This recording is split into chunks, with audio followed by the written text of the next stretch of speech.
Welcome, everybody. It's really an honor to be able to host Christopher Nguyen coming to Fulbright University to share in some interesting ideas. We view Fulbright as a place where we can exchange ideas, and not just ideas limited to particular areas, but ideas that span different kinds of thinking. And this idea, in particular, artificial intelligence and ethics, I think is fascinating. I happen to be a mathematician, but as an undergraduate, I also studied philosophy. And I would often get asked, mathematics and philosophy? And the truth is, they're actually very similar because they involve thinking logically to try to answer problems. It's just a question of what kind of problems you're trying to solve, and who is doing the thinking, and what you're thinking about. The intersection of artificial intelligence and ethics indicates one of these very curious paradoxical places where logic runs into the human condition. So Fulbright is very proud to have Christopher Nguyen, our own board member from the Trust for University Innovation in Vietnam, and the president and CEO of Arimo. You should also know that he has been an engineering director of Google Apps, and he co-founded 2 other successful startup organizations. He's also been a professor and co-founded the computer engineering program at the Hong Kong University of Science and Technology. So Christopher brings a background not only from industry, but from academia, and I'm sure will lend to us some interesting perspectives on this very interesting topic. Please give a warm welcome to Christopher Nguyen. Christopher, welcome to Fulbright.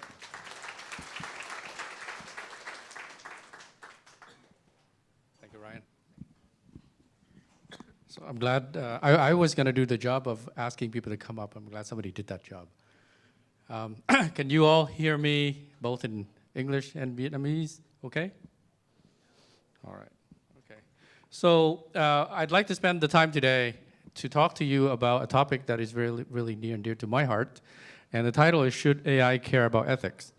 And that's actually an intentional play on words, because you can also read that as, should I care about ethics? Right? Of course, the answer to that is yes. So the question is, why should I ask the question? So over the next 30 minutes, 45 minutes, I'm going to tell you a few stories and hopefully convince you to do certain things. But I'm not going to tell you in advance what those things are, but we'll take this journey together, okay? So we'll skip some of these slides. So the first thing I'd like to do is for you to take a look at these photos. Okay, so there's this, right? This is a university. There's always going to be a pop quiz. All right.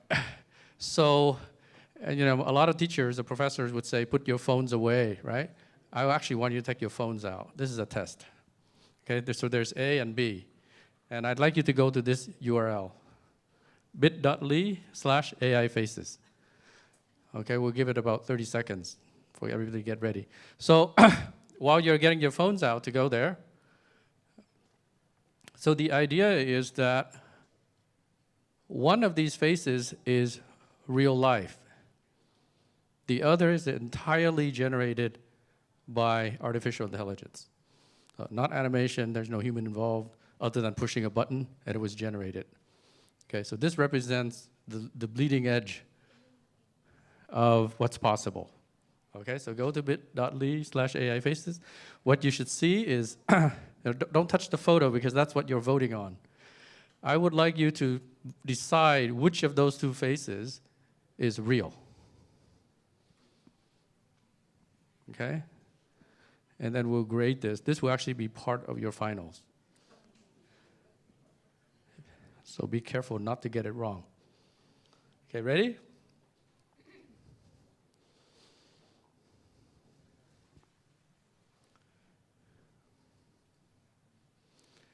Okay, so while that's happening, let me switch the screen so you can see the results. Okay, you can see that. All right.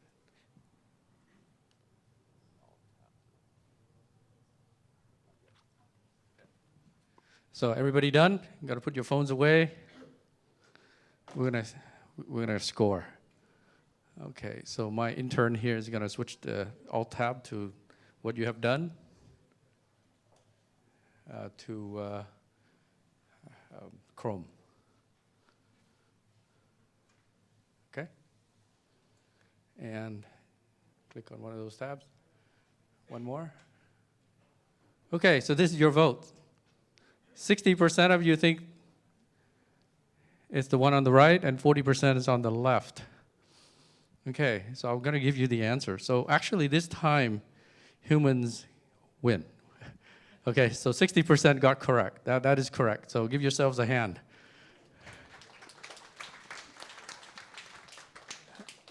But actually, if you think about it, why didn't you get it 100% right? Right? 60 out of 40 of 100, that's like an F, right?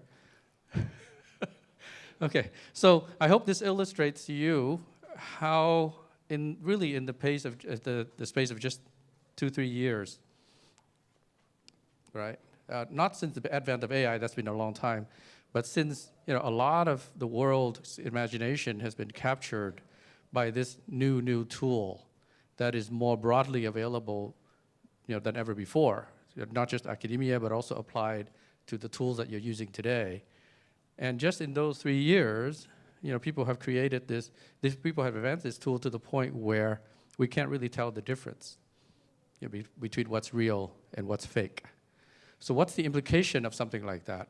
Well, one of the good implications is that we can generate art, we can make movies, right? We can create entertainment and so on, but we can also create what in the US, we refer to as fake news, right? And fake news is a major problem because it divides people and it essentially allows demagogues to manipulate public opinion. So how do we, combat this? But even before that, should we care about this? Is this an ethical issue, right? People who create these tools, right? Should they be concerned? Should they be put in some back doors so that this sort of thing cannot be used for evil purposes? So with that in mind, okay, let's switch back to the presentation. Okay. I'd like to share with you a story. This is actually a personal story. So this is a photo of me and my 4 sisters and my mom. And I've seen this on and off, for the last 40 years or so. It doesn't really, so I always think it's from my hometown. Then it dawned on me, it actually doesn't make sense. I don't have a picture from my hometown where I'm actually that old. Recently, there was a project out of Singapore. If you're curious, you can go to a place called, a site called colorize.sg, the British spelling, colorize with an S. And what the team in Singapore has done is they went after this project where they take black and white photos of old Singapore and automatically colorize it in seconds, right? And their goal was really, they say that this sort of thing, if you work in AI, is actually not monumentally shocking, right? We know this sort of thing. And their goal was really just to say, a lot of the data sets that other people have worked on don't really apply to the old Singapore photos. And so they created this. And in the process of doing that, they thought it'd be neat to just put up an instance of that on Amazon and let people access it. So a lot of people did, right? This was, this blew up on Twitter. I myself stuck this photo in there and colorized mine as well. And that's the colorized version. That's amazing, right? That's actually not real, but that's a colorized version. But when I did this, suddenly when I looked at the colorized photo, all the memories came flooding back. So I realized this was actually from Dalat, right? So I remember this was right after 1975, right after the fall of Saigon. And, like everybody else, we were having a really hard time, right? So this was actually a trip. My mom took all the money we had and decided to, send the family on a trip to Dalat. It was kind of my eldest sister, she was 16 at the time, right? Very difficult for her, and this was a sort of a convalescent trip for her. But I thought about it, right? I've seen this for decades, and then I push it into a machine, and it comes out a color version, and then suddenly I remember the context of what all that story is about. So I'm sure the team in Singapore, when they created this, they really didn't think about such an emotional impact on individuals, right? But that's the impact of a technology like that on me. So you can think about the unintended consequences of what AI or technology in general can do for people. So let me show you this example. This is going to be a video. So Elise, can you play the video? This is Trump, of course. On the left is an actual video footage. And the right-hand side is AI-generated result. Right? So the machine learning problem here is to age a person, right? Now, there's been a lot of work on aging images, pictures, still pictures. But this is really the first time that such excellent work has been demonstrated. Can you play that again? On video, right? And the particular challenge has been people have also done video aging before, but they do it frame by frame. And so Trump may be aged a certain way in one frame, and then it's sort of inconsistently done in the next frame. So the team that did this used deep reinforcement learning to essentially score the consistency frame by frame and came out with this excellent result. Okay. Part of the reason that I want to share this result with you is, of course, A, to reinforce the notion again, right, that we'll begin to be able to use AI technology to generate things that look just like real life.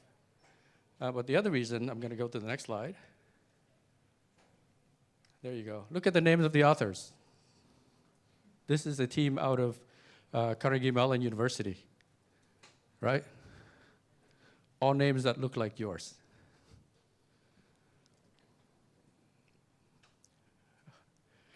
So, of course, here at FUV, one of the key engineering science subjects that you're going to be learning or have been learning is machine learning AI. So I want to share this with you as something that I myself personally am quite proud of the work done by this team, and I know some of these people, right? So hopefully one day we'll see a paper out of FUV that does similarly, world-leading result. Okay? Okay, last story I want to share with you about the topics that relevant to this talk is this is a picture of an old photo of Ramada Inn right off of 101 in Silicon Valley.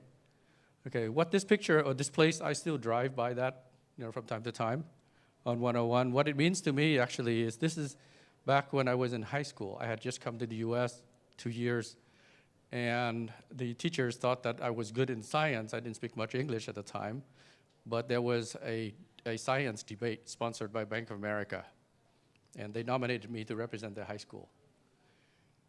And it turns out the topic of the debate was this question. Should should engineers and scientists worry about unintended consequences of their work, right? I can tell you more about this story. So it was a round table of students, right? And I took third place, right? Which I guess is quite good, but I wanted number one. It turns out the first place student took this position, that absolutely scientists should not worry much about the downstream consequences of their work, and made passionate arguments about what that is, or why that should be the case. The second place students, who I sort of still see from time to time from 40 years ago, took the opposite direction. Let's say, absolutely, you must worry about it, and if you can see any chance that it could be misused, you should destroy the work, burn the lab, put a bomb in it. I took the position of saying, there's a middle path, right? There's a considered path where you think about the consequences of your work, but continue it and then help participate in influencing the policies of that middle path. That was also the first time I realized that in America, you don't get ahead by being reasonable. So number one, number two, and number three. So, of course, if you try to answer this question and you think about what this guy has said about it, this is something that he wrote. He said that had I known that the Germans would not succeed in producing the atomic bomb, of course, Einstein's work contributed to the creation of the atomic bomb, he said I would have never lifted a finger, right? So Clearly, there's a lot of opinions that say you should definitely care about the impact of your work.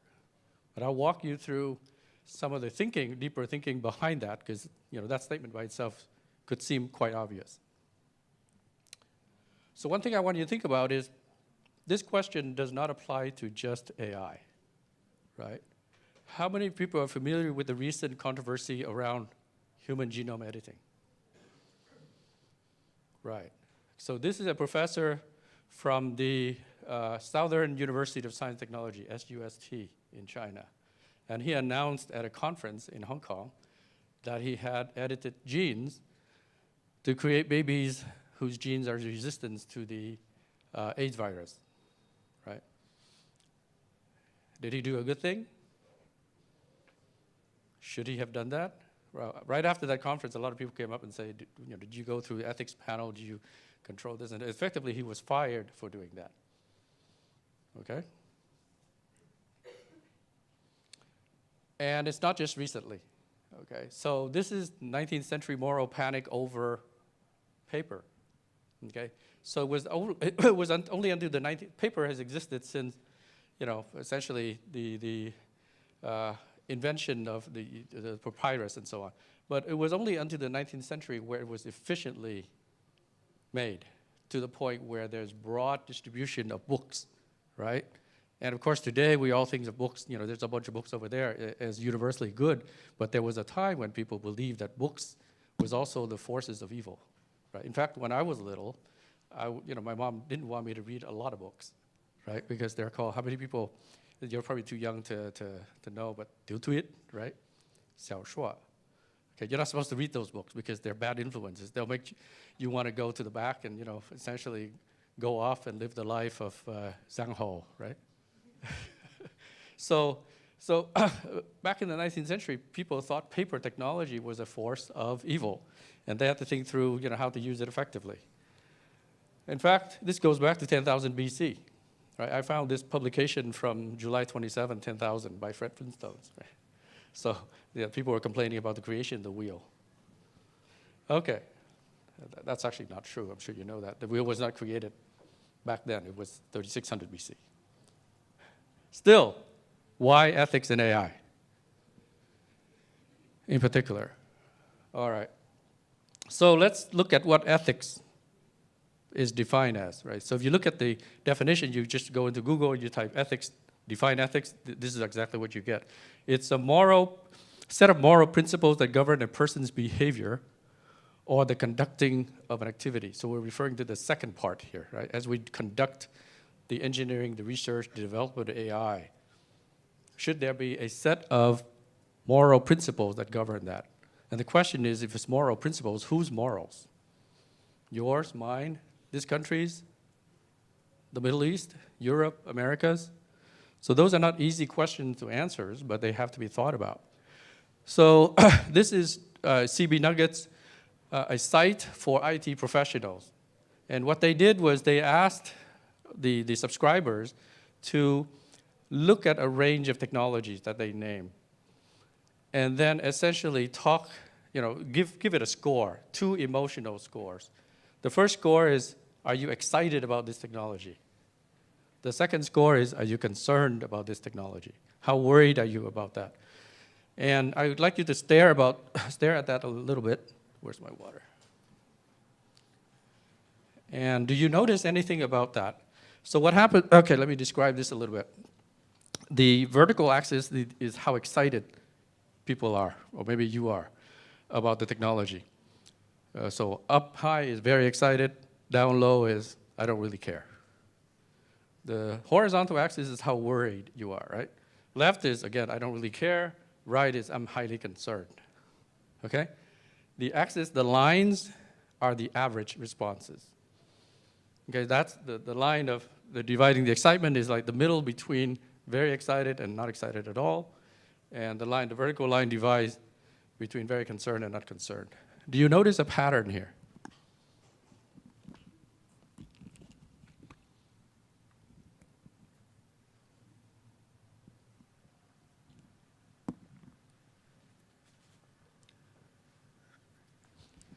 So if you start with the lower left quadrant, Basically, these are things that people are neither excited about nor concerned about.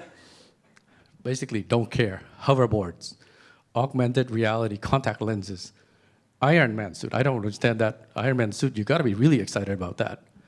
Okay, but they didn't ask me. Okay, how about the upper left? That's where people are very excited and not too worried, right? So charging devices through Wi-Fi, I'm sure you carry your mobile devices all the time. I'm sure you're very excited if you can keep it charged all the time without having to plug it in. Vertical farming, bionic eyes, thought control prostheses, holograms, retinal implants, and so on. Okay. The upper right, I think that people are very excited about, but also very worried about or concerned about. Lab-grown organs, okay, so there are clear benefits, but also concerns about what does it really mean, in terms of, playing with human body, even human mind. Self-driving cars, right? Clearly, we're all excited and anticipating that future when we no longer have to drive ourselves. There'll be a day when my children, or maybe your children, look back and say, you guys actually drove vehicles? That's crazy.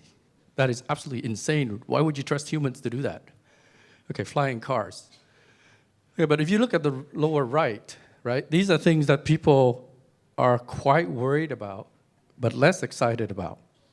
And it's, printable food, but look at self-learning computers, cryogenic hibernation, robots that teach each other, swarms of autonomous drones, right, controlled by AI.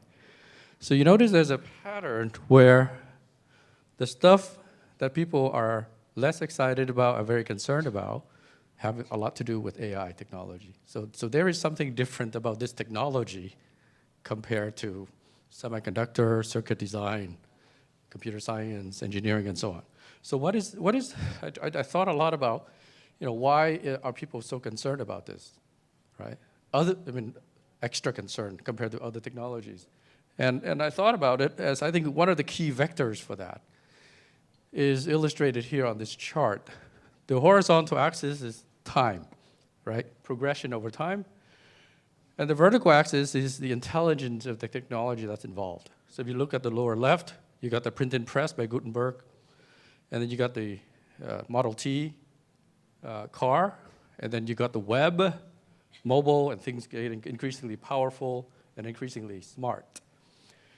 And then you got where AI is today, represented by that bionic brain, right?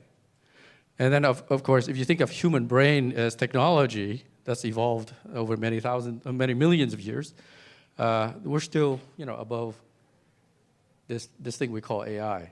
But there's a very clear worry, certainty, belief, whatever you characterize it, wherever you sit on that fence, there's a distinct possibility, if not probability, that the bionic brain will exceed our own intelligence. So that's different, right? We've never faced this thing that could, according to some people, replace us entirely, right?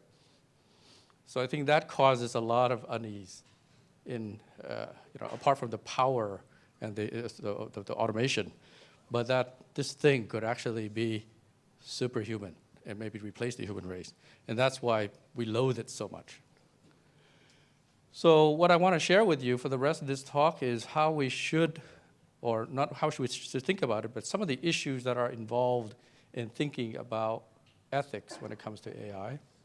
And this is the framework that I've used for thinking systematically about almost anything, for many years now.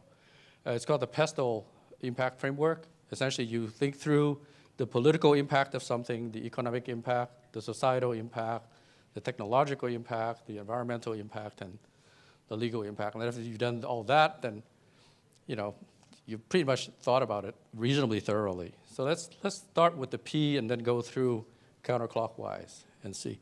Just to get a sampling of some of the issues that come up as we think about AI.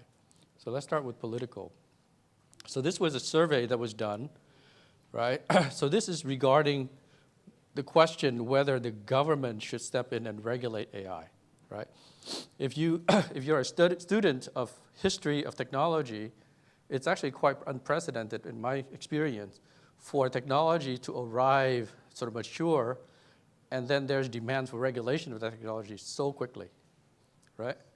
But here's when people are surveyed, right, what is the impact of AI on privacy? What do you think it is? Overwhelmingly, people worry that it'll reduce privacy, right? And then the question is, should government regulate or not regulate? Against overwhelmingly, government should regulate it, okay? Now, of course, this is American sensibilities. If you did this study in China, right, people actually don't really care about privacy, okay? And I'm not saying that as dismissive. I'm just saying that's actually what the sensibility is, okay? AI, the example that I shared with you earlier about, real face and fake face, real video, fake video, right, can lead to this erosion of trust. You don't know what's real anymore. You don't know what you're looking at, right? And if you don't know what reality is, you can be gaslighted very easily, right? And so there's this erosion of trust. And the World Economic Forum actually had a discussion, a panel question that says, could robots do better than our current leaders, right? Because we can see the workings of those robots, perhaps. Certainly, in terms of AI strategies, again, unprecedented. Countries around the world, everybody starting with Canada and Japan, have come up with drafts of one version or another about essentially how we should think about AI. What should the AI policy be? Okay, you notice, we in the U.S. aren't actually exactly, at the forefront of that. It's much later. So that's some of the political implications. But what about economic considerations? It is generally universally agreed that in terms of GDP impact, in terms of how much money, right, that can be made by the world with and then without AI, what this chart shows is the difference that AI can make in terms of productivity, in terms of utilization and so on. Personalization technology will make people use technology more and therefore become much more productive. By the year 2030, it is estimated that there's going to be a $15 trillion increase in world GDP. Around that time, it's going to be, world GDP, the baseline would be about 100 trillion. So you can think of that as a 15% lift, and that's enormous, right? China today, when they say they have 6% growth, right, and they worry about that being not high enough, but that's huge. US growth, we consider 3% is very, very large. But a 15% lift due to AI is a very, very important economic impact.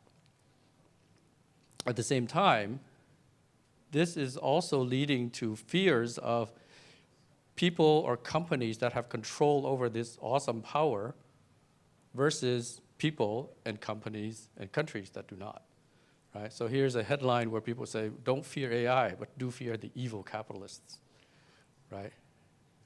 So, how many people have read or heard about The Invisible Hand by Adam Smith? Right, good. I assume that after you've gone through your 4 years of liberal arts plus engineering education here, all hands will go up. So the basic theory or the basic proposition that Adam Smith has is that leave it to the invisible hand of essentially people's own selfish motives to create this common good, right? But there's some sense now that AI may be at a point where, or will be at a point where you can't really do it that way anymore, right? It's reached some reasonable limits where you actually need to control, regulate, manage it so that the difference or the gap between the have and the have-nots, right, will not just sort of explode so that you're actually creating two classes of humans, right? You should read Time Machine, where there's the Eloys and the Morlocks, right? It's actually quite related to these concerns about the have-nots with respect to powerful technology like AI. So that leads me to the societal impact of AI. So these are essentially machine learning technology, AI being trained to recognize or essentially help diagnose cancer, right? These are tumor images. This is clearly a great social value, right? To be able to do this automatically, faster, more accurately, and so on, right? Some years ago, not many, just a few years ago, we were firm in the belief that AI could never be better than doctors who are trained, right, for years. AI could help automate some of the work. So for example, in radiology, we used to think that, okay, well, machine learning technology can help do the tedious 90% work and then leave the really difficult ones for doctors. Well, the latest results is that AI is already better than doctors, okay? So that's generally positive, but it's not the first time that people have, risen up against automation. This is 1812. How many people have you, how many of you people here have heard of the Luddites? Right? So Luddites, whenever you say, oh, I hate mobile technology, oh, you're a Luddite. I hate Facebook, you're a Luddite, right? If you resist technology, you're a Luddite. This refers to the people, they're actually actual Luddites. And these were actually highly skilled workers, right? They did the weaving job. And you can think of them as software engineers today, right? Fancy jobs, high skill. And they created the weaving machine. And overnight, all those people basically were out of jobs. So they were so angry, they actually went and destroyed these machines, okay? So that fear of automation, that social impact, right? If you read the abstract of this talk, there is an estimate that within the next 20 to 30 years, 50% of jobs that exist today will be gone, right? Will no longer be needed. So there has been such happenings before, but maybe not at the speed that is happening now. And of course, we humans are biological systems, right? We don't change that fast. So if the same changes that have happened before, but now happen at 10 times, 100 times the rate, maybe we can't adapt that fast, right? So it may be very well and good that you say globalization is generally good because it expands the space of opportunity, but you tell that to the guy that got unemployed because his factory shut down, right? Doesn't matter. So that's the effect of AI and automation. If you expand that to sort of technological impact in general of AI, it can be used to solve all kinds of problems. So this is one of those general, I firmly believe that within 10 years, it will not make sense for me to stand here and tell you about AI as technology anymore. It'll be everywhere, right? It will be an inherent part of technology, much like databases, right? I remember the time back in the 90s when we were still talking about databases being introduced into systems and companies, just like we're talking about AI today. If today you go up to a business and you say, do you have a database? And they say no, you say that doesn't make any sense, right? It's universal. So AI is going to be the same thing, particularly in the sense that it's being introduced and solves so many problems: cybersecurity, cancer, clean energy, everything, even gender inequality, income inequality, and so on, right? So seem to be a universal good. At the same time, it can make mistakes as well. So some of you may be familiar with this thing that exploded, a while back, maybe a year or two ago, done by some of my former colleagues at Google, where they train AI. If you use Google Photos, it will automatically classify the photos for you. You don't have to do anything, right? Go into your Google Photos and search for clouds, and you'll get pictures of clouds, right? And you say bikes, it'll pictures of bikes. And they made a mistake and essentially classified that image of some African Americans as gorillas. And this was a major controversy in the US, right? And a lot of people at Google said, this is entirely unacceptable, right? So this is an example where false positive and false negatives have disproportionately different costs, right? It's very expensive culturally in the US to get this question wrong. All right, so let's take a look then, move on to the environmental impact of what AI can bring. The Global Climate Action Summit, right, asks explicitly the question, how can AI be a game changer in tackling climate change? By the way, how many people here care about the environment? All right. Do you know what happened on 3/15, this last Friday? Were you in class? You were? Okay. Well, I know one person who was not in class. Actually, so March 15 was climate strike day, right? So students are actually supposed to walk out and not go to school, okay? So, yeah, maybe you can read more about that. I think it's a 16-year-old girl from, I think it was Sweden or somewhere, but her name is Thurberg. Yeah, she started this thing, and it's now a worldwide phenomenon. But AI can be a partner in helping to solve this crisis, right? Because it can solve a lot of problems. Some of the classes of problems that I shared with you earlier, right, solvable by AI, can also be applied to climate models, right, determining where we should invest our resources, how solar energy can be harnessed more efficiently, and so on. Now, if we're not careful, of course, our AI, the machine learning technologies, my own company, for example, we use a lot of computing power because there's so much data being processed. And in the process, we consume a lot of energy. And so we're also creating problems while we're trying to solve others. So this is a slide from Google. I would say the world's most power-hungry company, right? I used to work at Google reporting to a gentleman named Urs Hosel, and he used in the internal company meetings, he would come up and say, mea culpa, I'm the evil guy, right? Because he runs the data centers.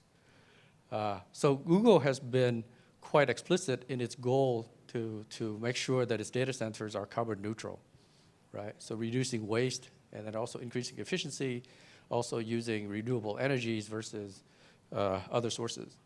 So we have to think about these issues in terms of the environmental impact of AI. All right, with the time available, what I want to share with you then is sort of a legal perspective. Okay, what's the impact on the legal profession, for example? Will AI put lawyers out of business? How many people think it's a good thing? Okay. Okay, I feel bad for lawyers, always the end of bad jokes. But a lot of the legal profession's work will be, essentially automated. Right? There's so much. In fact, this is not just the advent of AI. A lot of forms, if you ever do a startup and you want to do a term sheet and so on. So today, those term sheets are all automatically generated, right? You put in some of the basic terms, it just generates the right one for you. So that's good use of technology. But we think about the legal impact of, say, technology like AI.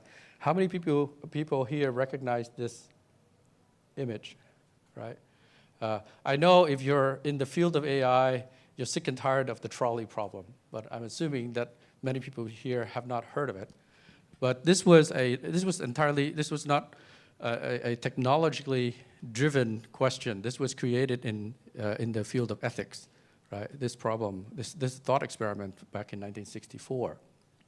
And the question here is, there's a trolley, right, that's going on this path, and there's 5 people in the way, and they don't realize it's coming.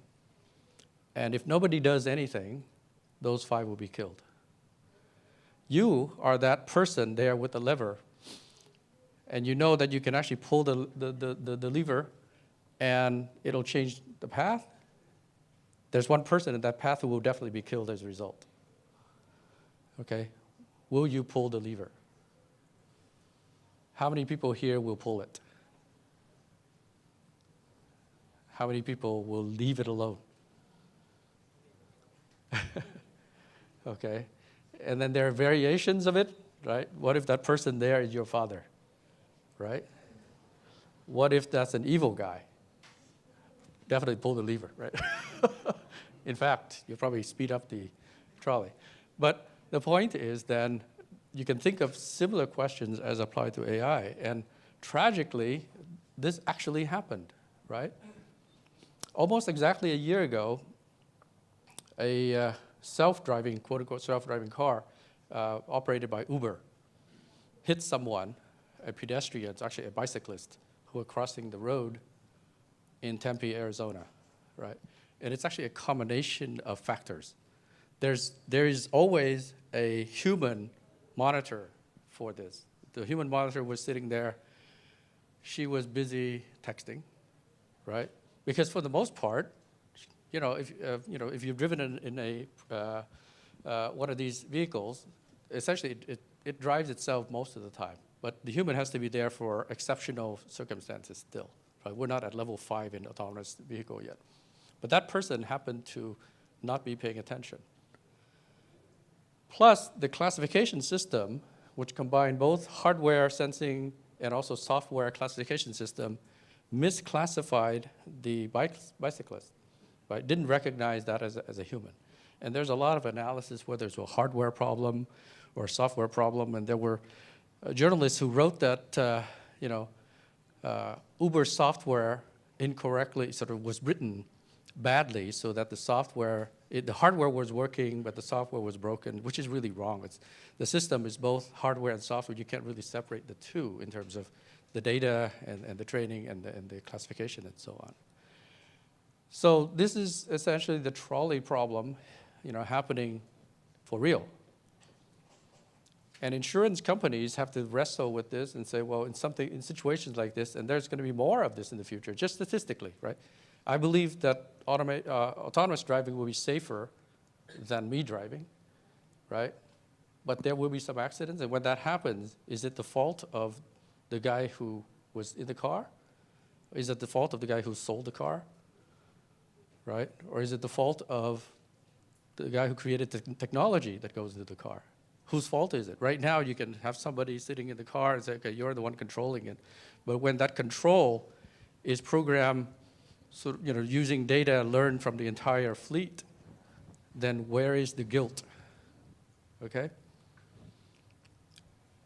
Importantly, in this particular case, I really believe, and this is a controversial opinion, I truly believe it was the culture of the company, Uber, that led to this, right? Meaning other companies are also working on this technology, but they're not, of the, there's a culture, an old culture of Uber, not today, but when it was first created by the original CEO and founder, it was always be hustling, right? And I can tell you a lot more stories when we sit down about, how Uber conducted businesses and so on, but I firmly believe that kind of culture is what led to that carelessness that happened, that caused this to happen. Okay, so the impact of people using AI without also simultaneously caring deeply about the ethics of it can lead to things like this. All right, so I want to close with a question of where to go from here. All right, and so of course this is a talk at FUV, so I want to speak to you personally, what I think you should be thinking about. Number one, you should really take full advantage of the unique combination here of Fulbright University, right? It's one of the few places where there's a combination, a very explicit combination of STEM education, right? Science, engineering, and so on, together with liberal arts, right? A lot of people have a question, say, what does one have to do with the other? I hope that through this talk, you will see that the two are actually quite convolved with each other, right? Entwined. You can't really separate them, particularly, as you may know, that one of the key curriculum that we have here is going to be on AI. Second, right, machine learning. There's also human learning, right? I hope you will maintain what is called the growth mindset, right? A professor at Stanford of psychology, Carol Dweck, essentially crystallized this and say there are people with a growth mindset and there are people with a fixed mindset, okay? You're all excellent students that have gotten here, right? But be sure that you're not one that have a fixed mindset. To say, she has seen in studies that where, there are excellent students, they get A+ all the time, but they have a fixed mindset and they hit a limit, problem that they can't solve, they just sort of walk away. Whereas the mediocre people, right, who got B's and C's and so on, they don't know what their limits are. They just, things have always been difficult for them, so they don't know when to stop, right? But they know that they can always learn and improve. And those people actually continue to essentially grow through life and over time exceed the output or the accomplishments of the people with a fixed mindset. And the last and final thought I want to leave with you related to all of this is a quote from someone I'm a big fan of, and I'm fortunate to call him a friend, Ben Horowitz, general partner at Andreessen Horowitz. And he gave a commencement address, and he says, don't follow your passion. Everybody tells you to follow your passion, right? No, don't do it, right? You don't know what your passion is. I don't either, okay? So I'm not saying that you're too young to know that. The problem with following your passion is it may be the wrong thing to do, right? You just wake up in the morning and say, I'm doing what I like to do. So Ben has a much better way of sort of calibrating what you should be, think about what your career should be, whether it's AI, machine learning, ethics, is follow your contribution, right? Which is a combination of things that may be difficult, but that have some good impact, particularly societal impact, right? And AI certainly can have and does have very good societal impact. And if you do that and you feel that you're making a contribution, you're interested in coming back to the table to do it again. And if you do that, you get better at it, right? And then you have better contribution, and then you come back, and after a while you get really good at it, it will become your passion. Okay, so passion is a side effect, right? Good. I think that's very, very, very thoughtful, and that's what the advice that I give all of my children as well. Okay, so with that, I'm going to close by sharing with you where AI is going to take us, society, over the next 50 years. There's essentially two paths. They're not mutually exclusive paths, but they're both very likely. Number one is that it will free us up, right? Because AI is not going to be able to replace humans completely. There are lots of things. I have shared with Vietnam before about where humans are going to be still uniquely valuable, right? Areas of high-touch services, right? Emotional connections and so on. And certainly we don't want to do things that we don't have to do. So in that sense, AI is not any different from previous technologies, right? The chair you're sitting in is at one point technology, right? I think it was, I forget, Kevin Kelly mentioned a definition of what technology is. Technology is something that doesn't quite work yet, okay? So AI doesn't quite work yet, but one day it will free us up to do whatever we want in terms of creativity. Here's a photo of a person enjoying arts at the Road Museum, okay? The other path is that we will merge with this superintelligence, right?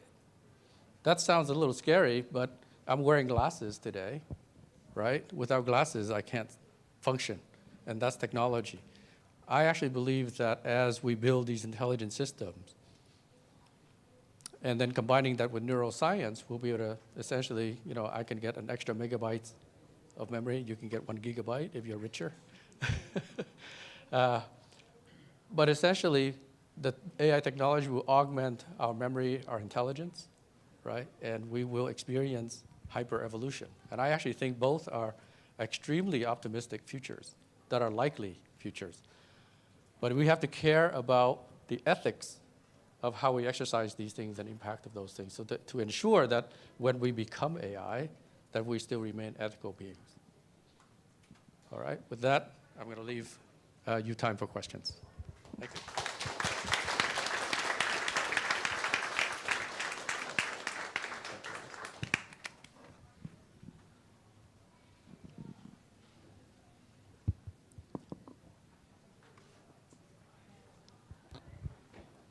So this is the Q&A time. If you have any question for Dr. Christopher Nguyen, please raise your hand and we'll pass you the mic.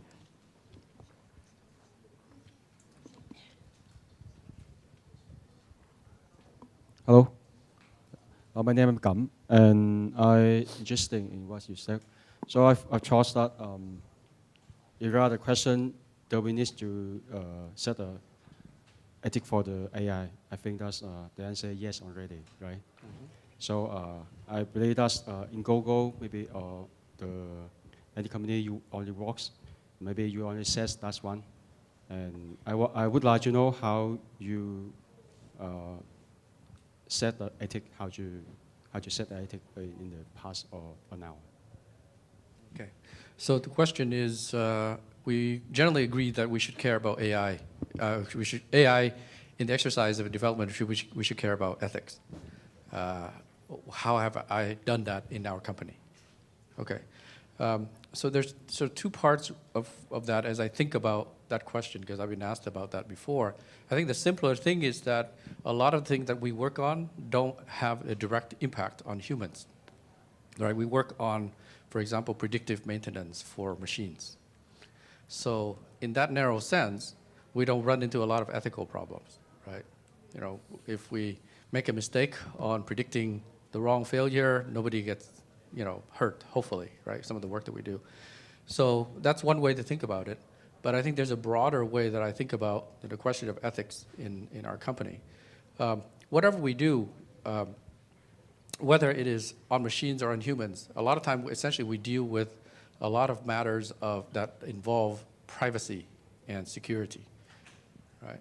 And so if we don't set a clear expectations to the employees, you know, by example, in terms of the standards of expectations on ethical behavior, then we can certainly take advantage of some of the confidential information we have and go out and make a lot more money. Right? So when we hire people, there are three factors that I look at. So we actually explicitly score these dimensions when we interview people and we get into our hiring committee and we discuss. And every hiring committee member is actually supposed to reduce or compress their assessment of the candidates in these three scores. We call them IEI. One is intelligence, right? The ability to learn, right? Because we want to hire people that will come in not just with what they already know, but they'll learn new things and then they'll create new things with us. The second one is energy, and energy is not about jumping up and down, but energy is, you know, the persistence, the ability to stick with a problem and essentially drive it and get it done, right? So at Google, people used to say, hire people that are smart and get things done. Turns out the third component, the third I, is integrity, right? So that's very hard to evaluate in a 1 hour conversation, you know, for an interview. But a lot of times you essentially look at a person's track record, right? Ask some questions about some of the decisions that I have made in the past, and then try to infer something about their integrity that way. It's actually no fun to work with people of low integrity. So that's one of the key things that we institute, you know, not specifically just AI, but when we hire people, we look at IEI. That's something that I learned both from Google, but also from Warren Buffett. I'm sure many of you are students of Warren Buffett, and he talks about exactly these three dimensions, right? And he says you need all three, right? Because if you get only two, the other one will kill you. Okay, does that answer your question?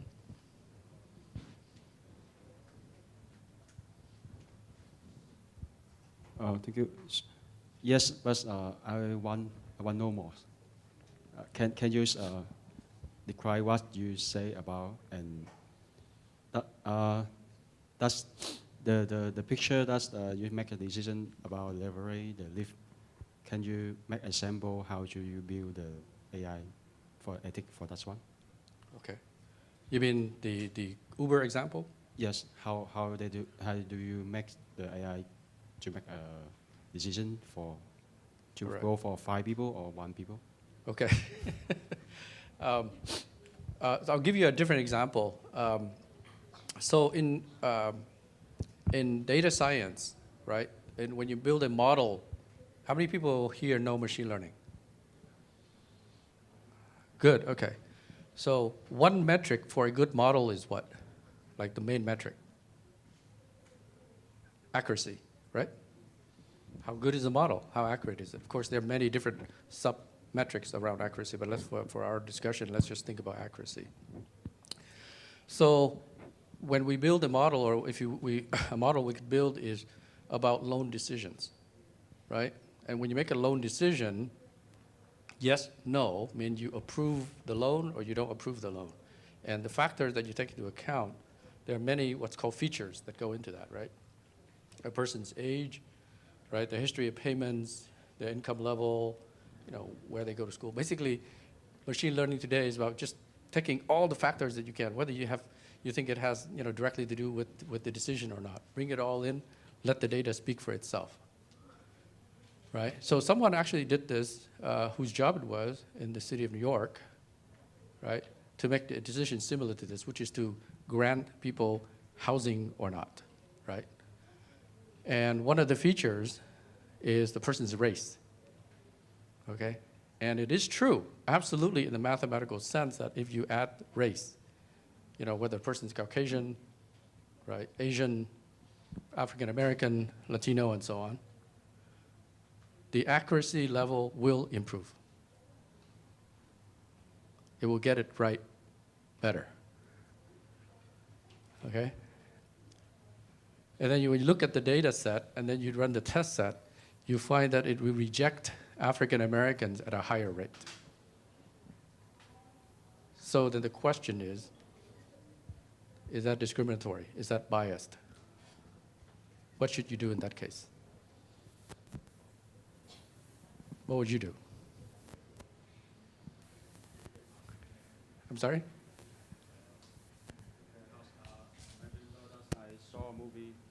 I saw a movie. I Robot. Will Smith, right? When someone fall through the river, robot decide to save the Will Smith because rather than his daughter, because the percentage of Will Smith to live the higher end. Yeah. I think that's the case of AI. That's machine learning. Right. As what you say, that's we learn from a lot of cases. So the AI will decide to say Will Smith. But Yep. that's make ethic problem. That's why say Will Smith, but don't say the daughter. Right. And yes, of course, we in the AI we continue to learning to make the accuracy higher. Mm-hmm. But that will not make the sense. That's, for example, one day AI will click the automatic bombing for us, for example, to destroy. Right, right. Now, but back to that example, that specific one though, right? That could be a quiz in this school at one point, right? Yes. Right? There's data science and then data science plus ethics. So what would the two kinds of teaching, would the two classes give different answers, right? Two kinds. So in that case, I'll tell you what my answer is, right? And actually there's a principle involved. My answer? Yeah, what's your answer? Yes, of course. I will say the Roger, because the Roger is younger, a small dog. Maybe swimmers can swim, go out, but we are human, so we love the children more than the elders. Right. So that's my action. But in the movie, they design we miss the robot. They say the Will Smith. Right. Okay. Yeah, and in the example that I share with you, New York City, that data scientist decided not to include that feature. That is, they're going to leave out race, and they're going to accept that the model will be less accurate. Okay, and I think that's the right decision. And the principle here is that we don't build models today just to reflect the world as it is. We should build models for the world that we aspire it to be, right? So if we look at the data as it is, there's inherent discrimination bias built into the data. And so the responsibility of the AI engineer, data scientist, is not just to take that data as it is, which describes accurately our human behaviors, our biases and everything, but to say, what do we want it to be, right? And build those aspirations in there. And so I think in that case, that data scientist made the right decision, and there is that principle involved. Does that make sense?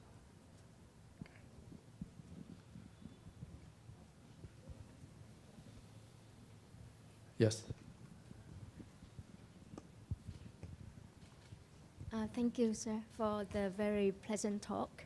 I have a question to ask. Well, so for me, I'm a non-technological folk. What does it mean for me in the next 10 years or 20 years if I don't know about AI? Like, I don't studying it. And what does it mean for my children, like my toddler, 2 years old? What should I teach her?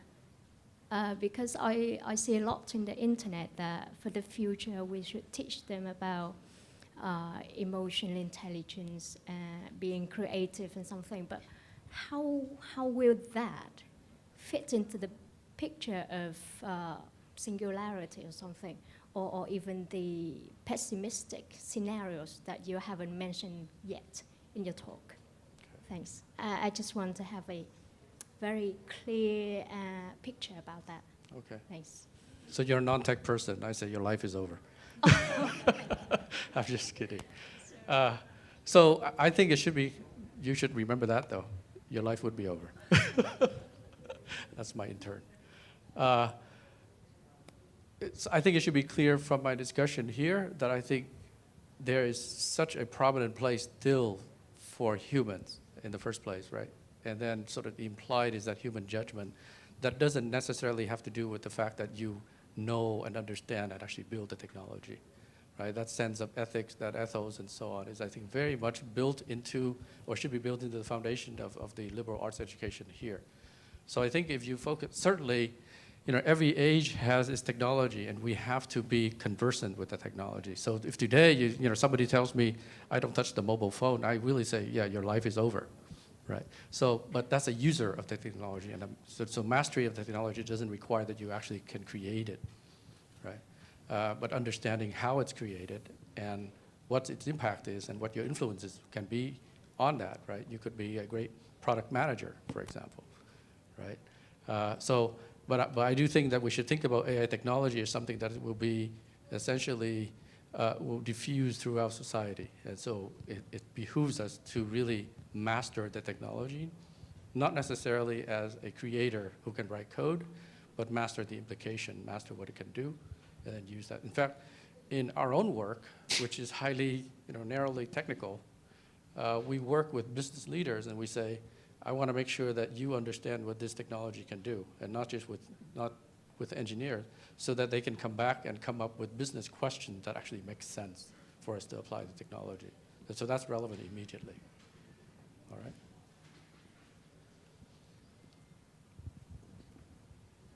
One question. Hello, Dr. Nguyen. I have one question.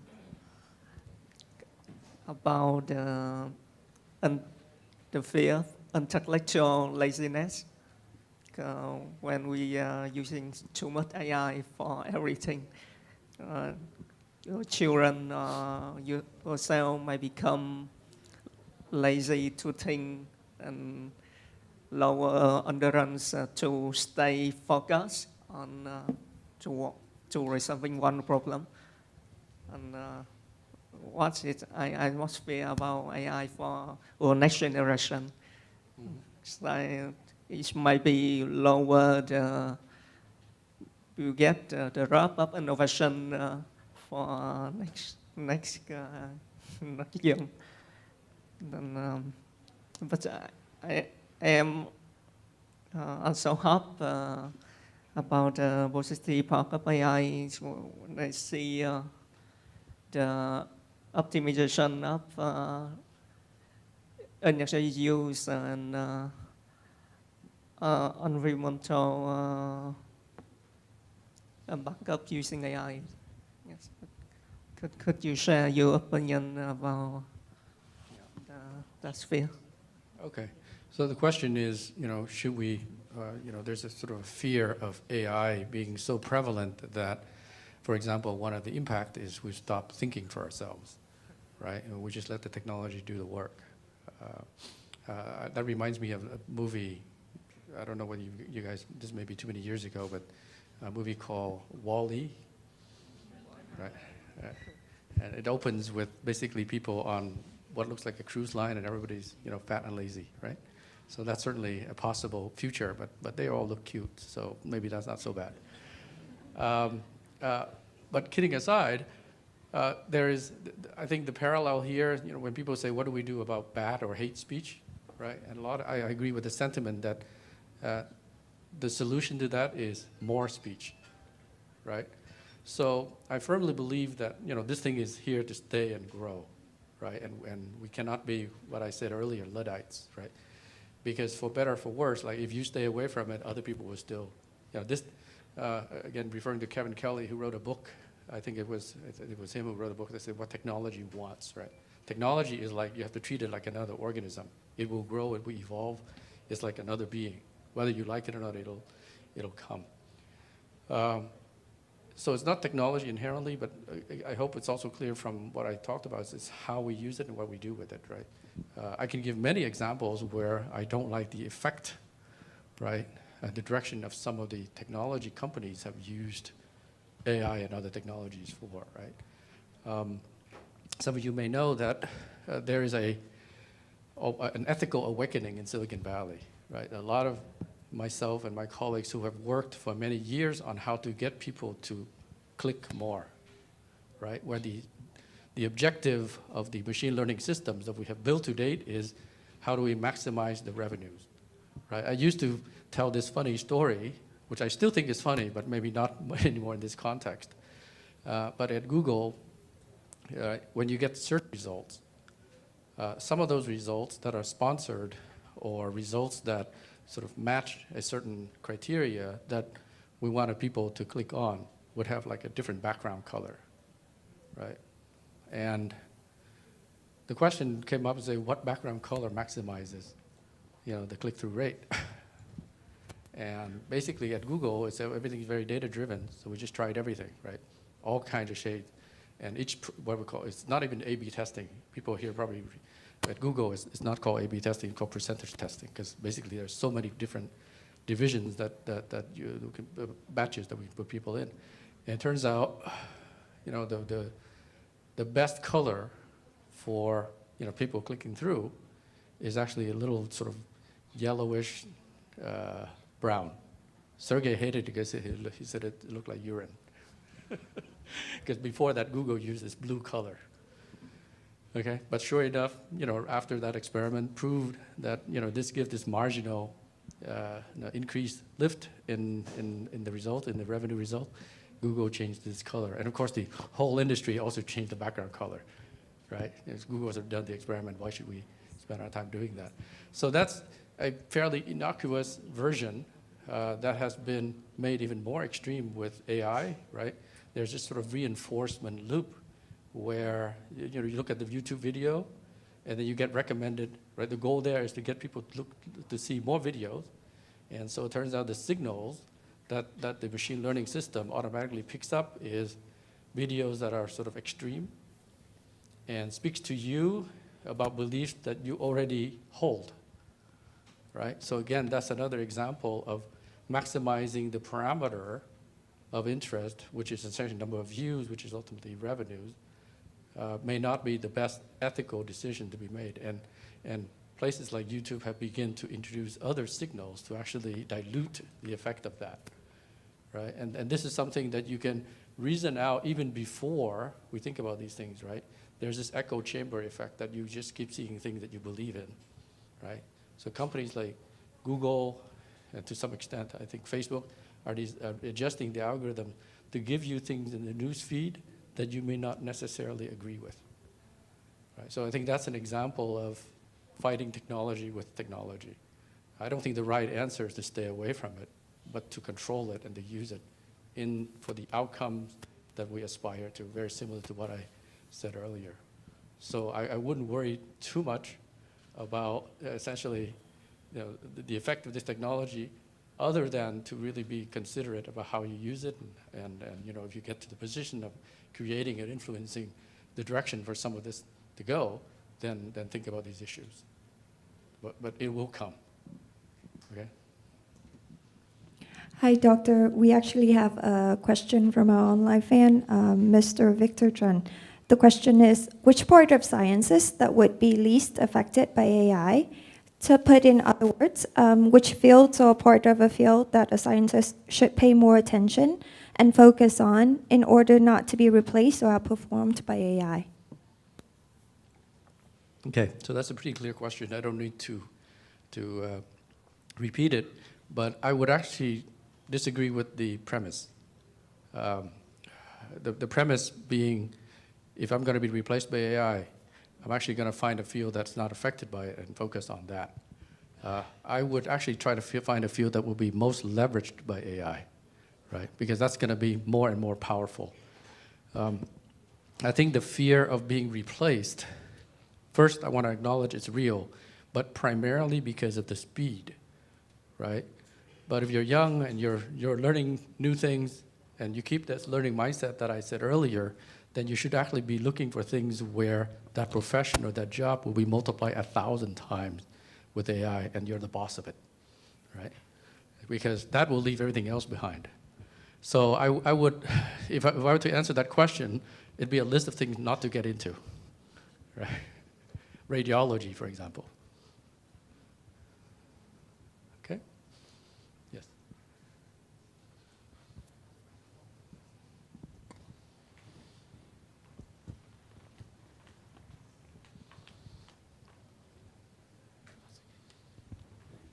Hello. Thank you, Mr. Christopher, for the very informative and valuable sharing. My question is a little bit on theoretical side. Has there been any research into the safeguard measure of the scenario where machine learning, the technology might go wrong? As in the movie Terminator, where nuclear war might automatically happen due to the machine interpret that humans are the pest of the planet and they need to be destroyed, terminated. So, like, if that scenario happen, is there a last line of defense? I have heard a lot about the precaution, but not yet the protection measure, like when things really go wrong. And is there any resources or the website where I can read more on that domain?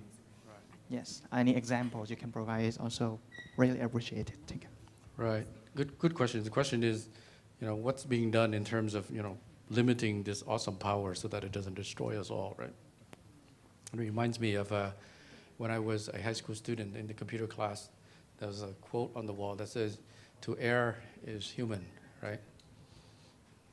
Well, there's a phrase that says, "To err is human, to forgive is divine." But actually, in the computer science classes, that's not it. It's to err is human, to really foul things up requires a computer, right? And now it's being extended to really destroy humanity requires AI. So that's where we are. There's different views about this. How many people have heard of this, the paperclip game? Right?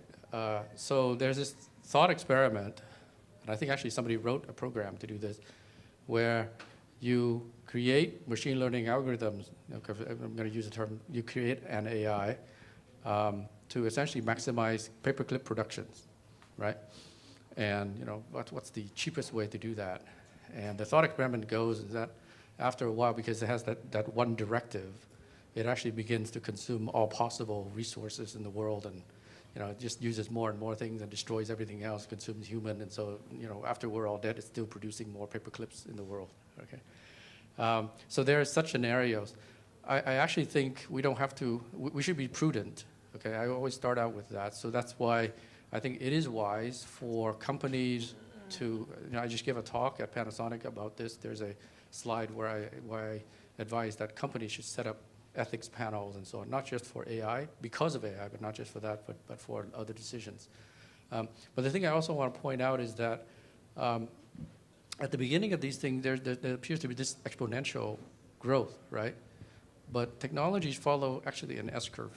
So there'll be a rapid growth, and there'll be natural limits on these things. And the thing we want to think about is that in order for AI or any technology to affect the world, there are lots of other factors that come into play, right? Like, for example, we are physical beings. The AI in this computer that I have isn't going to be able to suddenly leap out and sort of, bash you and put you into pieces and so on, unless it's well connected to a lot of other mechanisms and so on. So it requires connectivity to a lot of physical systems, a lot of other control systems and so on. And those actually can be naturally self-limiting. Okay, so I want to leave you with that thought as opposed to purely just the thought about this thing is going to grow and expand and kill us all. I'm not saying don't worry about it, right? They start out with, say, thinking be prudent about it, but I think don't be overly paranoid about it. So I think that line of thinking, combined with the prudent use and application development of AI, I think is the best way forward as we grapple with this question of what to do about AI. Particularly, as I say, that I actually believe in this future where there's not going to be a significant separation between human and machines, that we will leverage all the technology that we build even with our own brains. Yes.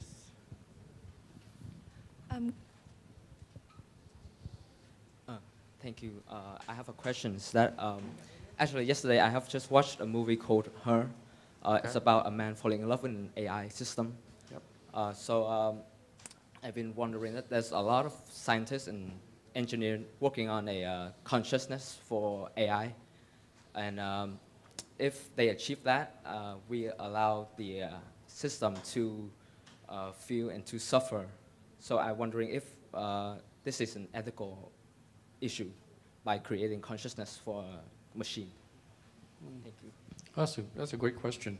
The question is, whether we are going to be running into ethical issues as we create or replicate or reproduce consciousness in machines. You can't answer that question or even think about that question. I'm not going to be able to answer the question. In fact, I hope that you understand that I'm not answering anything, right? I'm raising more questions than answers. And I can't even begin to ask that question properly without understanding what consciousness is. What do we mean by consciousness? And I will share this view with you. We, meaning you, me, actually don't really understand consciousness as implicit as we think we do implicitly, right? Like, what is the definition of consciousness? I'll give you what I believe it is in the mathematical and modeling sense. And then through that, I'm going to convince you that consciousness will automatically emerge from these AI systems, okay, as we understand it.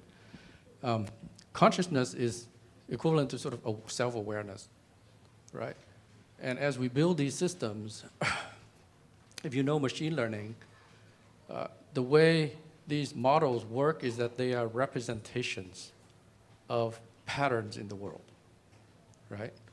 The only difference is that instead of some programmer explicitly creating, I think most of you know object-oriented programming, right? And in an object-oriented program, you create these classes, and let's say you're building a system that is a car, you explicitly call, class public, class car, and so on, and then you instantiate the car, and the car has these capabilities. So you're creating these objects in this software system that you design. The only difference with machine learning is that you're saying, I'll give you all these examples, and you figure out automatically the existence of a car and the concept of what a car looks like and all of that, right? And it learns generally how to represent the car in this distributed representation. Turns out that after you build this version, representation of the world, after a while that object or that model will have to then, you think about the interaction between those objects or those representations in the system with the model itself, there begins to need to be a representation of what the model itself is. So that becomes another symbol in the system. Okay, you see where I'm getting at, right? So you have these symbols of cars, symbols of dogs, animals, and so on in the system. But these symbols, as they interact with the system that is thinking about them, there will be another symbol that emerges automatically to represent the system that is thinking about these things. If you think about what I'm saying, I'm saying this will automatically happen, but if you think about the meaning of that, that is that system being aware of the self, right? Self is nothing more than a symbol, right? Like when I think about me, I'm actually aware that there is something interacting with the world around it. Without the self symbol, nothing will make sense, right? So it will automatically emerge. So in other words, consciousness is a necessary consequence of all of the work that we're doing. So we don't have to think about automatically creating it. Your next question is then, if that's the case, what are the ethical responsibilities we have to these machines, right? That will be self-aware, and if you choose to, right, they will feel pain, they will feel emotion, they will feel everything. And then let me sort of double down on that and say, when we merge that with our own brain, the difference between machine and human will diminish, right? And there are other questions. So for example, when we are all connected and somebody commits murder, then where is that thought coming from, right? Where's the premeditation coming from? So let me leave you with all of those questions rather than answers. Of course, I have a lot of opinions about those things, but we'll leave it for maybe some more offline discussion. Doctor, we have one question right here. I have a question about the machine learning. As far as I'm concerned, that the AI is to develop whether the robot with her own speech or the AI that's able to create a tiny AI, educate and monitor the development process of the tiny AI. So I wonder about the fiction that will the human, the creator of the AI, turn out to be the slave of the AI? Okay. So are we masters or are we slaves, right? I would go for the thinking about the fact that we're actually one and the same. Right, so in the sense that humans think of us as all humans, and we have our differences, and some of us are masters and some of us are slaves. I think all of those questions are going to emerge, and they're not new questions, and to the degree that they're easy or difficult to answer, it will still apply. I don't think it's different. The only thing that appears to be different at the beginning is that we still think of us as human and them as machines. But I think 50 years from now, we will see the blurring of that line. Thank you very much. And we have a question over there also. Đừng ơi, where's the question? Yep.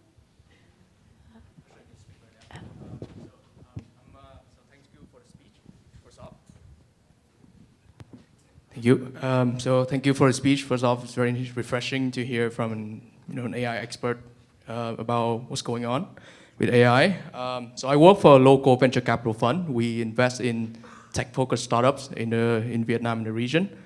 And very refreshing as well to hear a lot of theoretical questions from movies and stuff. But I've been on the ground for close to 3 years now. And honestly, the most relevant application of AI I've seen is like chatbots. As you message someone on Facebook, you get back a message like, hey, we get back to you in this many minutes and whatever. That's as far as AI goes in Vietnam, unfortunately.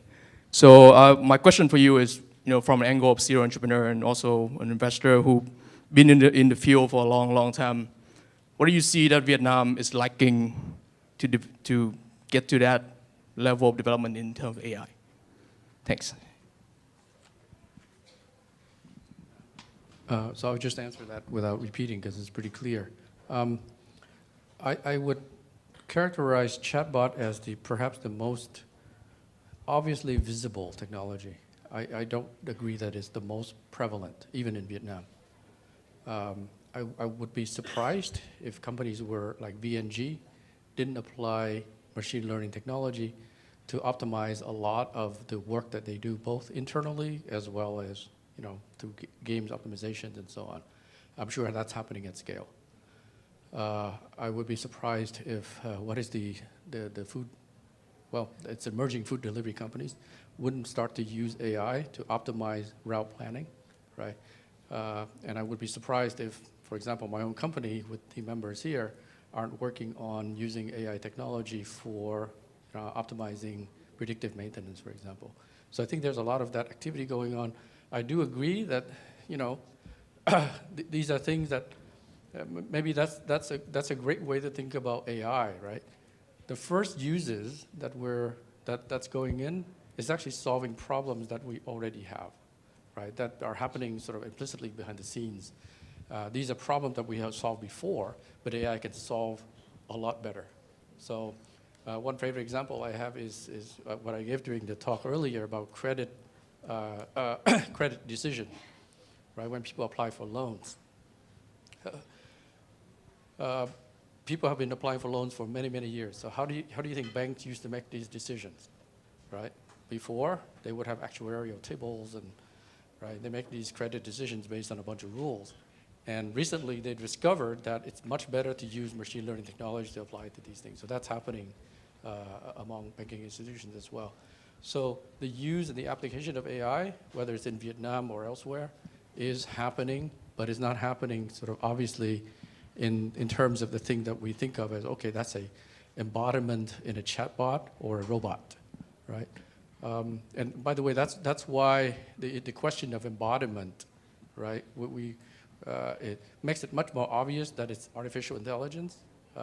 The way I want you to think about AI is that any technology or any problem that is being solved by using data, right? By learning patterns in the data. And for the most part, 99.9% of the time, there's no embodiment involved. There's no question of consciousness or morality. Well, at least not in the sense of, here's a being that we have to deal with. There's lots of course, ethical questions as I've shared with you before. So then coming to the third part of your question, what do I encourage companies and teams here to do? This is something that is a personal question of mine. It's something that when I built Arimo and I have a team in Vietnam, I really believe that, as the example that I showed with you earlier, right, there's world-class research being done by a team of Vietnamese. They happen to be at CMU, right? But I don't remember whether I shared with you, they came from the University of Science right here in Ho Chi Minh City, right? All of them, but one way or the other went through, some I think went through Clemson, other went through Concordia and so on, but they all ended up at CMU. I really believe that people like you, right, are the premier raw talent that could help drive the AI revolution. I'm not saying that, I really believe that. I've taken action to essentially represent that belief. So I think one of the area of emphasis of FUV should be about machine learning. And I think, however, let 1,000 flowers bloom. And I think this technology creation, whether it is through the university and or companies that you guys, or some of you may create, I think will have a measurable impact on AI in Vietnam as well as in the world. At least that's my hope. And I'd like to direct my next question to the students right there. Hello, I'm a student at 11th grade, so my knowledge is limited. So I hope that you will understand if my question is a bit innocent. I have many friends, and I believe that they all have their potential, but their problems is I think that they cannot find their potential and improve them to be a better version of them.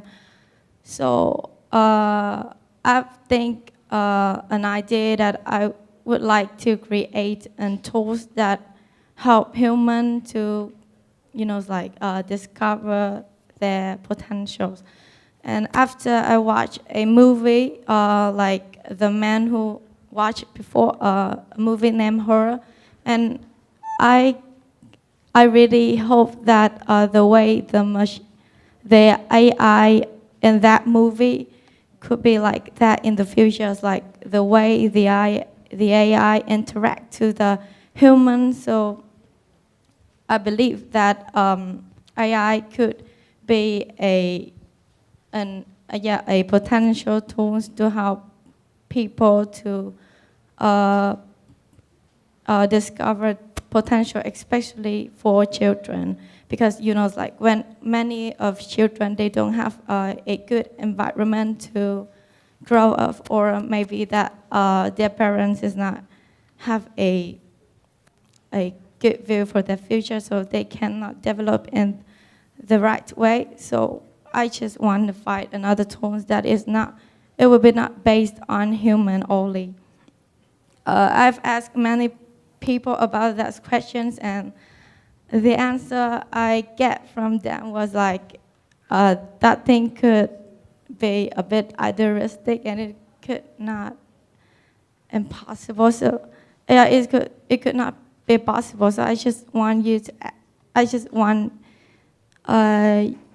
I just want to know your opinions of my views. So, and actually, I just want to know that can AI be a tool to help children develop their potential? Yeah, and I think the question is really clear. I won't have to repeat it. I want to refer to the mini story that I shared with you earlier, right? You're 11th grade, so I think you're her exact age. I forget. I'm sorry, I forget her first name. Maybe some of you can help me look up the girl who started the climate strike movement. Her last name is Thunberg, I think, right? And she started by essentially just on her own. I think maybe a little over a year ago. And I thought about it. It has some interesting lessons here. And she decided not to go to school every Friday, right? Just on her own, because she was sick and tired of, people keep talking about climate change and not doing anything about it, particularly governments and United Nations and so on. And at first she got into trouble, but then after a while, people understood it and others supported her and her friends followed that, and more schools followed that. And it led to last Friday, right? 3/15 was this is worldwide walkout, right? And I got an email from my daughter's high school administrator that said, parents, we want to let you know that this is going to happen at the school. We support students, taking a stand on such important issues. So we're not going to punish anybody. We're going to support it. And they give procedures for how to handle it and so on. But if somebody came up with her first name yet? Greta, that's right, Greta. Yeah, if you watch her speech, I think it may have been at some UN conference. It's actually quite impressive. She was scolding all these old people. I felt scolded myself, right? Some really powerful words from her. She said, you speak that you say that you care about your children, but you're stealing their future right in front of their eyes. And I remember that. You should definitely look that up. That's a related, different issue. But I think where it bears relevance here is that I don't think Greta would have had that influence at that scale 5 years ago. Certainly not 10 years ago. Absolutely not 20 years ago. How did that happen? Right? Social media, right?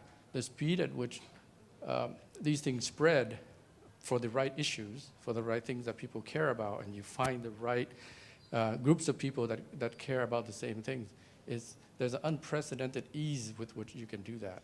So, and you're of that generation, and I think you know Instagram far better than I do. You probably breathe and you wake up and you turn it on, right? There's a question earlier about how that technology might actually be bad for us, but I just gave you an example of why that's so powerful and so amazing, right? And I think you should definitely think about that, and I think AI as a tool can help amplify that even more for causes that you really care about. Okay. And I have a question right here. Thank you for your very insightful talk. I have a question about ethics. So what is exactly ethics in AI? So from my point of view, what can be wrong from a person can also be true. It's just like China using AI to control their people privacy, but to other country, to China, that might be good, but to other countries, that might be ugly. So my question is it the ethics in AI or the ethics of the man behind AI? Thank you. Good question. So I think it summarizes at the end is it ethics of AI or ethics of people who create or control AI? If I had to choose between two, absolutely the latter, right? So the best way to think about AI is just another tool. It's extremely powerful. It could be very dangerous, but it's another tool. And today it is subject to the choices made by the people controlling, managing, using it. So, and that's, I hope, the impact, or one of the impact of what my talk here today is that, you stand a good chance of being one of those men behind the AI, right? And so your ethics, what you believe in, how you apply it, will have a tremendous impact on society, and depending on the scale at which your operations impact people, it's your ethics that are going to be imprinted on the AI that you create or use. Okay. Hi, and thank you for your questions. I think we have time for one last one, and I'd like to. We have one lady right here. Would you like to come up and then just ask your question, please? Hi, I'm just curious about the application of AI in healthcare. So would love to hear your sharing about what you've seen and the possibilities of using AI for countries like Vietnam, where we probably don't have enough skilled doctors, as well as at the same time we have like overloaded, patients and cases to be treated. So the question is impact of AI on healthcare, and then In the generally, and context. then as it relates to applications in Vietnam. I think that's an excellent topic to be thinking about. Certainly, if you think about AI as automation in general, right? A lot of the work that I do at Arimo has to do with automation, and it's actually interesting. I mentioned about the possible loss of jobs, right? But in fact, some of the AI that we're working on to automating certain tasks are jobs that are either too hazardous or that humans aren't really interested in working in. So the first problems that we're working on are jobs or roles for which there are not even enough humans who are willing to work on it. There's a shortage of it. And you mentioned one kind of shortage in terms of doctors in Vietnam. I would look toward things like, for example, if you apply it to sort of cancer classification, detection, and so on. I think the systems that are being built today can be a tremendous impact on the value of that. So that's sort of on the diagnostics side of things. I think the impact of AI on healthcare, what can I say? There's a, so maybe I'll start with the end, right? 20 years from now, our children will look back and ask the question, you guys are walking around all day and you don't know what your heart rate is right now. You don't know, what your blood pressure is. You don't know various vitals. That's crazy. That's extremely risky. That's like driving a car today without the speedometer, right? Think about that. And yet we're walking around, I don't know what my blood pressure is right now and what's my stress level and so on. And when I go to my doctor and I start talking about it and they say, well, let's measure your blood pressure. That sort of thing will seem absolutely crazy, years from now. Maybe we can help accelerate the monitoring of our own, there's something called the quantified self movement, right? That's an area where, you have these health wearables where you can essentially track your well-being, every day, every minute, every moment. And when there is an event, maybe AI can help predict that and tell you to go to the hospital before you have a heart attack. In fact, examples of that already is happening with a lot of the Apple Watches. Right? I think that's an area where Vietnam can innovate on, right? For the, essentially not just for Vietnamese in particular, I think that's necessary, but also, again, I come back to the example that I gave earlier, right? A lot of technologists in this room in the future can help create some of the technology, not just for Vietnam, but also for the world. And healthcare is one of the biggest area for valuable human impact. Thank you so much, Doctor. It was a wonderful talk. Thank you so much for spending time with us here at Fulbright. And thank you, everyone, for coming, engaging, and discussing this topic with us today. We hope that all your questions got explained and answered. If not, please do send your questions over to Fulbright, and then we'll try to answer them for you. And I guess this is the end of the talk today. So please, on your way out, please leave your lanyard by the reception table. And if you have, và còn những ai mà có đeo cái headset á, thì phiền mọi người vui lòng để lại trên ghế và chúng tôi sẽ đi thu lại ạ. Thank you so much for coming and enjoy the rest of your afternoon. Thank you.